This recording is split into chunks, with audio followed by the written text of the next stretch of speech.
Hello there. Welcome back to another episode. This is Coach Troy with Tate Fitness, and today I want to talk about another old school anabolic androgenic steroid. It was actually the very first oral anabolic steroid ever administered and ever made and facilitated, and that is Dianabol, or AKA better known as Methandrostenalone. Now let me go into some of the history of Dianabol. It was first introduced in 1958 by the company called SIBA. The SIBA research team and the organic chemists who collaborated on working on this compound, on Dianabol, was also part of the same research team that actually won the Nobel Prize in 1939 in chemistry for the synthesis of testosterone. Now, a very important doctor to note back in the 1950s was a doctor named John Ziegler. Dr. John Ziegler was part of the National American team, was the facilitating doctor on the national sports team. Now, maybe some conflicts of theory, or I should say research, on conflicting issues on research, that is, not completely noted, but some say, and some research has indicated that he had something to do with the synthesis of Dianabol, and he actually collaborated with the SIBA team and researchers to help facilitate Dianabol due to its being less androgenic and more anabolic than testosterone, due to the Russian team in the 1950s, particularly the 1956 World Championships in Olympic weightlifting. They're having issues of androgenicity and androgenic issues due to the use of testosterone suspension. So he was trying to implicate and wonder how he can kind of boost the American team and get an edge, and tried putting them on testosterone at first, but didn't really see a difference with just HRT therapy, because their nanograms per deciliter was probably already efficient. So it wasn't like, and he didn't know anything about supraphysiological dosages of testosterone back then, or any hyper-respondent of upping dosages like that. So he just put everybody on therapeutic testosterone. Didn't really see a huge difference right away. So he came up with administering Dianabol in the oral form and not using the intramuscular version of testosterone. And he noted and he found out that through his experiences that they were making crazy gains on Dianabol, upwards of 20-30 pounds in water weight and muscle within a 4, 5, 6 week period.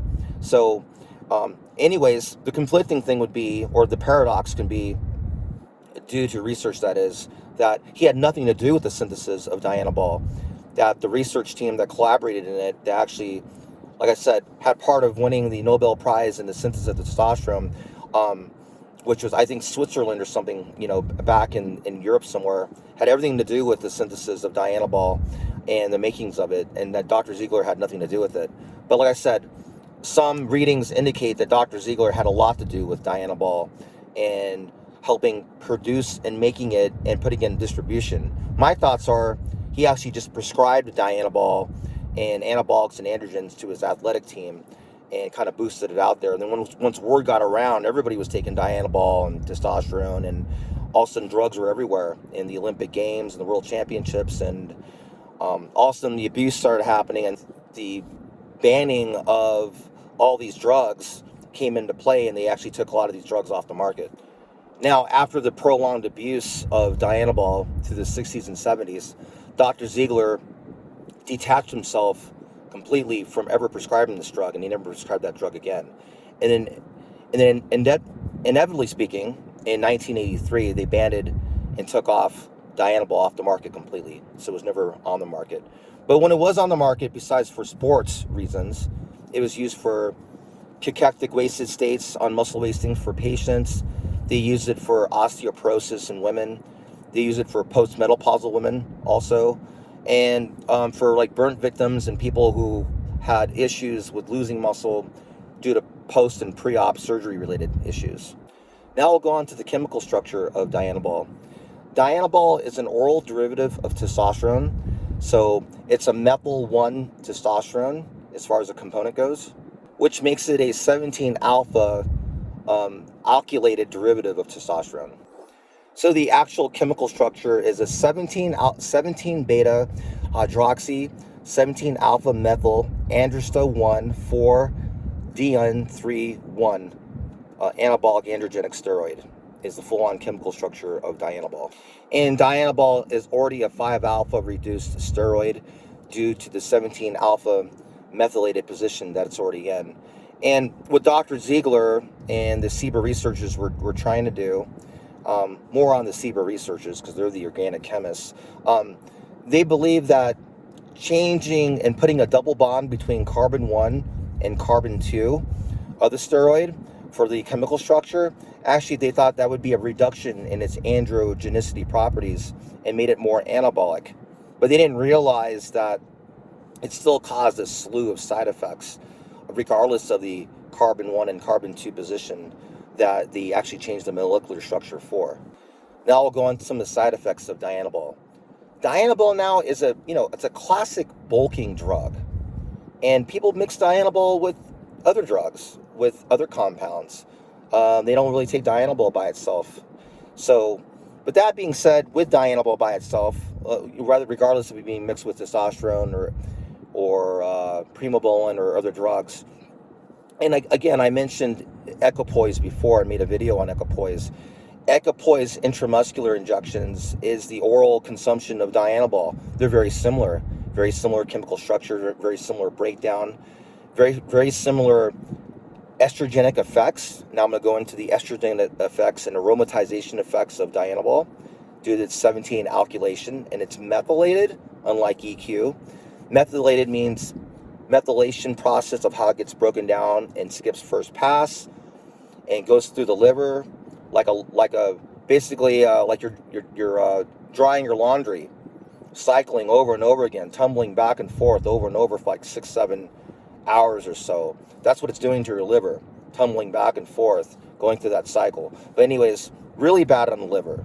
High hepatotoxicity and liver toxicity is one of the huge side effects of Dianabol, and the estrogenic and aromatization side effects. And also to mention, Dianabol converts into methyl estradiol. Methyl 1 estradiol is one of the conversions of Dianabol.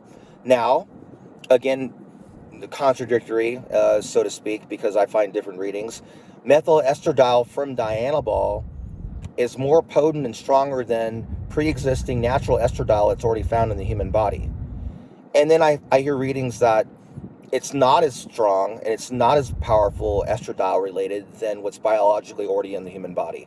So, but the conclusion is estradiol in general is not going to be good for you. Having problems with gynecomastia, which definitely people use SERMs, selective estrogen receptor modulators, and AIs, aromatase inhibitors, to block some of the estrogenic and aromatization effects that Dianabol does occur in the body, or productionally speaking, makes happen in a multi-facilitated kind of fashion due to its strong estrogenic issues that the Dianabol actually makes happen. So please, user beware. If 5 milligrams a day is producing a slight HRT benefit for you due to an oral consumption of Dianabol, which there's no prolonged use of this, you can't do that forever. 40 milligrams a day is not going to be better, okay? You're going to have lots and lots of side effects. And I guess there's also theory on people being able to use it for HRT because it basically checks all the boxes of estrogen, testosterone balance. But there have been issues with people that abuse Dianabol with ASIH, anabolic steroid-induced hypogonadism. It does affect the HPTA axis, the hypothalamus pituitary testicular axis, so it can cause you to become hypogonadal because suppression of the HPTA and gonadotropin-releasing hormones signaling to your testes. So that's not a good thing. So abuse of any of these androgens or anabolics, especially in the oral form, due to the methyl alkylation, the C17 methyl alkylation that occurs in the body, you're going to have pronounced bad side effects. And the biggest side effects of Dianabol is the liver toxicity and the cardiovascular issues.